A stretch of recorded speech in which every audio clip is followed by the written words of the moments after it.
Muy bien. Ya estoy acá, Perfecto. ¿ya me escuchan? Sí, te escuchamos muy bien, Carlos. Adelante. Perfecto, pues muchas gracias por la invitación y vamos a platicar brevemente de lo que es México en temas de acuerdos comerciales. México es uno de los países que siguen siendo los más activos en temas de negociación internacional, en temas de suscripción de acuerdos comerciales. Y nuestra experiencia con países como Japón pues ha sido bastante interesante, sobre todo a la luz de los últimos años, de la forma en cómo México ha entrado en esta experiencia de suscribir 2 acuerdos comerciales que abren también alternativas para los importadores y exportadores que aplican los acuerdos comerciales en tanto a encontrar las mejores reglas que pueden aplicar a su negocio, ¿no? México y Japón como partes de un acuerdo bilateral que fue suscrito y está en vigor desde 2005 y recientemente, como también escuchamos en alguna de las exposiciones previas, como partes de esta iniciativa que conocemos como el CPTPP o el Comprehensive and Progressive Trans-Pacific Partnership, o TPAT en español. Entonces, México actualmente otorga trato arancelario preferencial a 50 países y 50 países del orbe también otorgan preferencias arancelarias a productos manufacturados en México y que cumplen con las reglas de origen que están determinadas en cada acuerdo comercial. Para esto también debemos de considerar que algunos países actualmente no tienen acuerdos comerciales con México, pero seguimos teniendo preferencias arancelarias a productos mexicanos o concedidas a productos mexicanos. Por ejemplo, cuando hablamos de operaciones de la industria automotriz o de algunos otros productos también de carácter general o de otros sectores, a Brasil o Argentina al amparo de acuerdos de complementación económica que están suscritos en el marco de la Asociación Latinoamericana de Integración. Hablar que México desde 2008, prácticamente una de tantas crisis económicas globales que hemos vivido,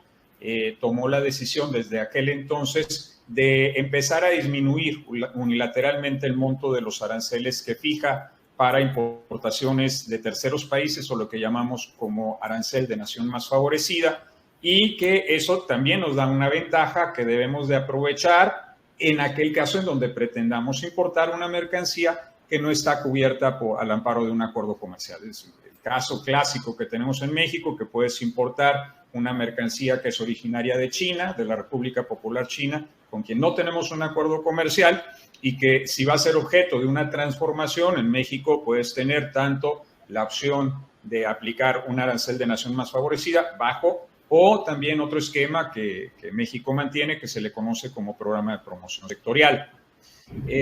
Decimos, sin embargo, según los acuerdos comerciales, también podemos encontrar beneficios adicionales, específicamente beneficios fiscales. Ahorita voy a concentrarme en un punto que me parece muy importante, que sobre todo para las empresas japonesas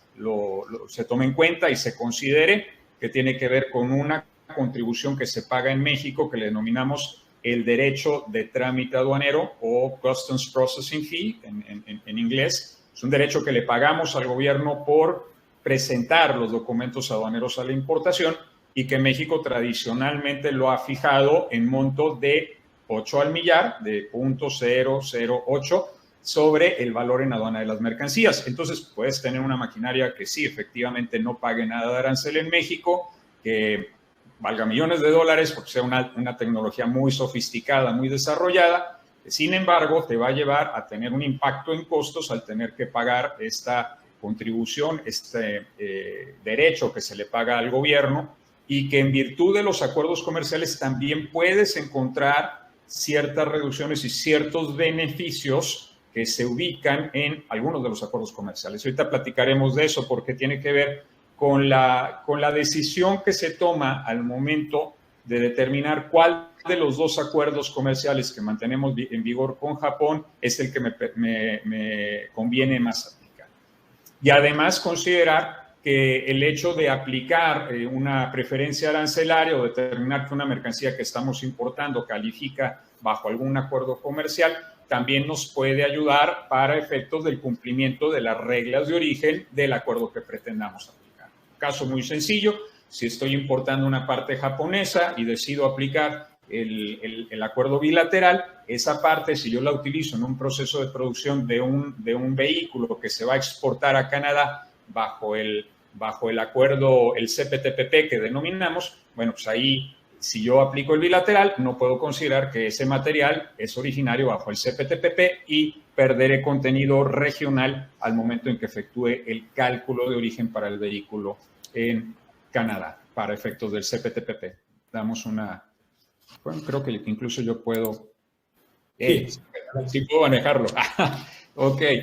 Entonces, bueno, México mantiene una serie de red de acuerdos comerciales, de tratados de libre comercio, en donde se incluye este acuerdo que también plantea para ciertos sectores el cumplimiento de normas de origen muy estrictas. Yo entiendo perfectamente lo que se comentaba en las pláticas previas, esto de buscar proveedores en la región. Tiene mucho que ver con los requisitos, los altos requisitos que se han fijado en el TEMEC, en el USMCA, para el cumplimiento de las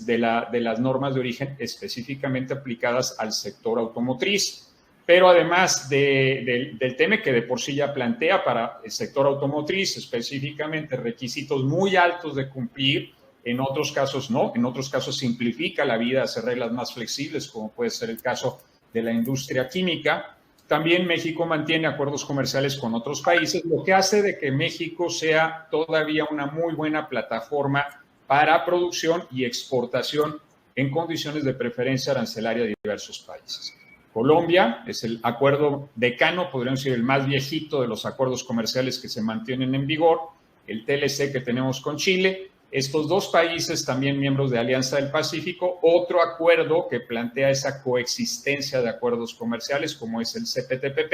en el caso de México-Japón y en el caso de México-Canadá. La Unión Europea, ahora sí que México tiene el honor de haber sido el primer país en América Latina en haber suscrito un acuerdo de libre comercio con la Unión Europea. Ese honor ahora también resulta ser en una necesidad que tenemos de modernizar esas reglas del acuerdo que tiene más de 20 años de haber entrado en vigor. Ya está el proyecto de modernización, se pretenden adoptar reglas que son muy de avanzada, reglas que han evolucionado con la práctica misma de las negociaciones por parte de la Unión Europea. Está en el tintero, falta todavía que los países miembros de la Unión Europea lo aprueben para que entre en vigor. También a la par tenemos un acuerdo de libre comercio con la Asociación Europea de Libre Comercio, que es el otro bloque económico europeo. Está compuesto por 4 países, Liechtenstein, Suiza, Noruega e Islandia. Tenemos un TLC con Israel, que fue el primer acuerdo comercial que México negoció con un país en Asia. El TLC con Uruguay, el único tratado de libre comercio que México ha logrado suscribir con un país miembro del Mercosur. Con Japón, el acuerdo bilateral de 2005. Con Perú, de hecho, tenemos un acuerdo bilateral, pero además tenemos la Alianza del Pacífico, al que ya me referí. Y Perú, recientemente, en septiembre del año pasado, terminó el proceso de aprobación del CPTPP. Entonces, con Perú también se presenta una situación muy interesante, muy novedosa para nosotros, que es la primera experiencia de un país que mantiene 3 acuerdos comerciales en vigor al mismo momento con México, en donde, insisto, quienes operan el acuerdo comercial, exportadores e importadores, son libres de decidir cuál es la norma y qué tratado es el que más les conviene aplicar. Tenemos un tratado de libre comercio con Centroamérica, uno con Panamá, Panamá con miras a que en su momento solicite su ingreso a Alianza del Pacífico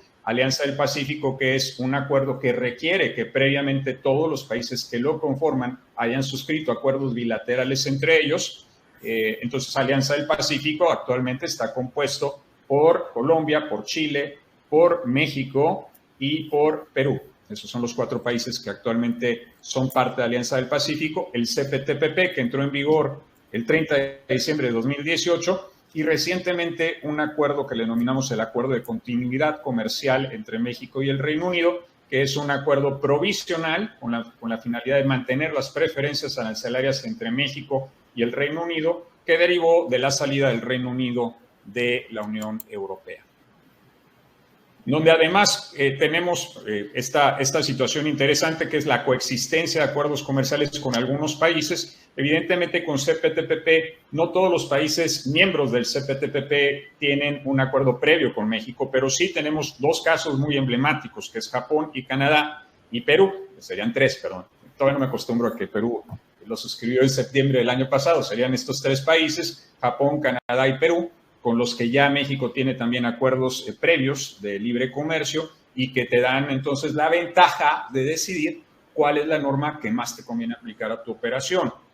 En ese sentido, ese derecho de trámite aduanero que nos hemos llegado a topar en la práctica, que puede llegar a representar un costo significativo para las operaciones que realizamos, cuando nosotros realizamos una operación al amparo del acuerdo bilateral, el acuerdo entre México y Japón, de 2005, en ese acuerdo comercial, México no puso en la mesa de las negociaciones una restricción o un límite en el cobro del DTA, lo que sí pasó en el CPTPP. De tal manera que si nosotros importamos bajo el acuerdo bilateral, no nos escapamos de pagar esa cantidad de 8 al millar sobre el valor en aduana, pero si lo hacemos a través del CPTPP, estaremos pagando una cuota fija, que es aproximadamente unos 400 pesos por pedimento. 400 pesos vendría a ser como un poquito más de $20 por operación de comercio exterior. Y si hablas de una maquinaria muy costosa, vamos, no hay que pensarlo mucho si vamos en términos de costos y en términos de opción legal,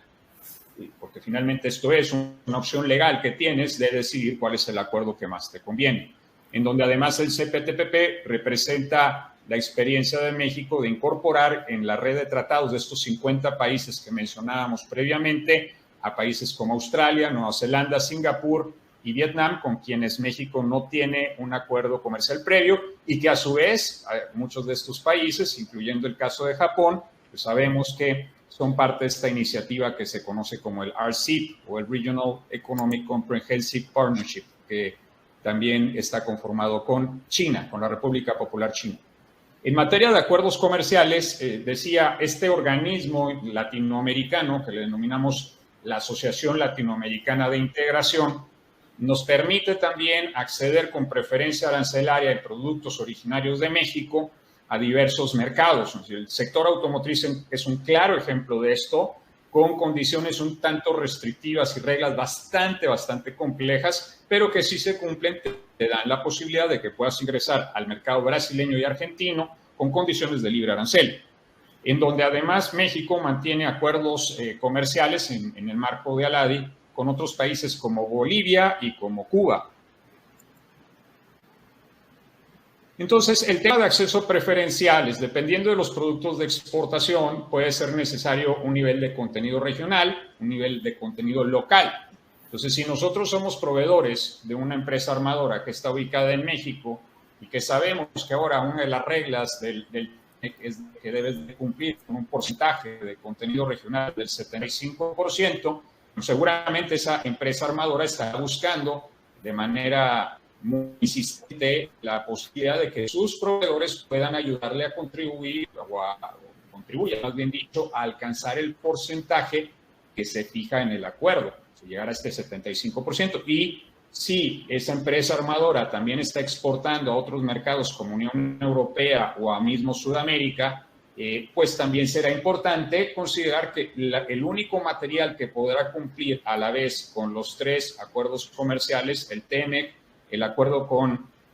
Brasil, por ejemplo, y con Europa, pues será aquel material que haya sido fabricado en México, que tenga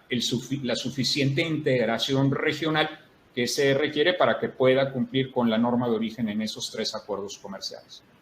Es muy importante también no prejuzgar, no decir, oye, es que ya tengo mi planta en México y por lo tanto ya mi producto puede calificar como originario bajo cualquier acuerdo comercial que México haya suscrito. Esto no es así y en la práctica hemos visto casos en cómo hay esta concepción de que el establecimiento te da origen. No es así. Para eso se recomienda un análisis de condiciones específicas de cumplimiento de origen, considerando el tipo de producto, cuál es el país destino, cuál es la regla de origen que aplica para el producto que vamos a exportar, el derecho de importación que se da.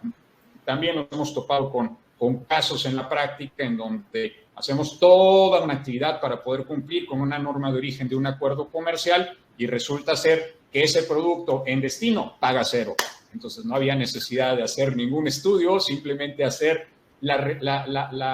evaluación previa de cuál es el impacto que tiene en materia arancelaria en el país de importación ese producto. Y de trato arancelario preferencial, también será otro aspecto interesante a revisar, aunque son pocos los casos, todavía hay algunos en donde pues, yo voy a producir un producto, lo quiero someter a condiciones de preferencia arancelaria bajo el acuerdo bilateral entre México y Japón y resulta ser que ese producto no fue incluido en la negociación. Y ya nos hemos topado con casos así, sobre todo en el tema de productos alimenticios, en donde también hemos visto con agrado que esos productos que fueron excluidos en la negociación bilateral sí son incluidos en el CPTPP. De ahí nuevamente el comentario y la recomendación de que hagamos una evaluación de qué acuerdo comercial es el que nos presenta las mejores ventajas. Y decimos, por ejemplo, los vehículos bajo el USMCA, bajo el TEMEC, requerirán de un contenido regional del 75%, más otras condiciones, algunas que son realmente muy difíciles de cumplir cuando estás establecido en México y que requieres participación también de materiales de Estados Unidos y Canadá. Hay una regla que introduce el TEMEC, que le llamamos la regla de valor de contenido laboral, que te va a llevar a que una de las condiciones que las armadoras deben de cumplir consiste en que el 40% de su vehículo haya sido fabricado en plantas certificadas de alto salario, que es en donde se pagan más de $16 la hora a los obreros que están destinados directamente a línea de producción. Entonces, se tendrá que hacer una evaluación de todas las condiciones y dejar de lado esta idea que puede llevarnos a alguna concepción errónea de que establecidos en México ya cumplimos con la norma de origen. Por lo tanto, una práctica recomendada es incorporar el análisis de acuerdos comerciales y condiciones de acceso a mercados en sus planes futuros para invertir en México o para iniciar operaciones de exportación desde México para aquellas empresas que ya están establecidas en el país. Bueno, con esto concluimos mi participación y espero no haber robado mucho tiempo porque ya sé que andamos con el tiempo medido. Muchas gracias por la invitación.